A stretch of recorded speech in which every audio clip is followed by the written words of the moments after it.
Hello again, guys. Welcome back to another short online tutorial. I am Jack, one of the tutors at Blue Sky Graphics, and of course, it's my pleasure to welcome you here today.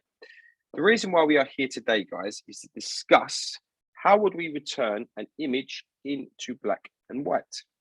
A very stylish form of photography, and a lot of people would like to know how they would turn the images to black and white. So I'm here to show you today.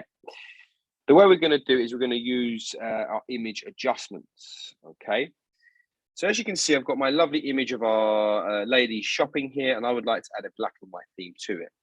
So what I'm going to do is going to come to this little icon here, and these are our layer adjustments, okay? Now, as you can see, we have all different ones here, but the one I would like to be using is black and white. Perfect. And the beauty of using your adjustments here, right, is you're able to manipulate the black and white to your particular requirements. You have the red, the yellow, the green, the cyan, the blues, and the magenta values.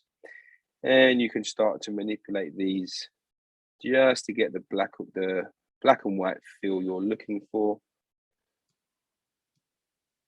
Let's bring it down, let's say a little bit like so. Perfect.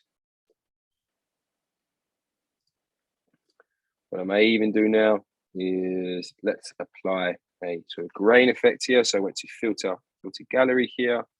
I'm going to come to texture and let's add a little sort of grain effect here.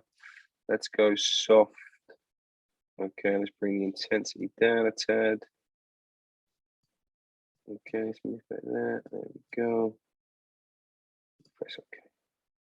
Okay, so I've added a little grain effect there with the black and white adjustment. As you can see, it gives a very sort of cool effect. So there you go, guys. If you're interested in finding anything more about our school, don't hesitate visiting our website at blueskygraphics.co.uk and check out our Instagram page for some of our amazing work by our students at Blue Sky Graphics UK. Take care, guys, and I'll see you next time.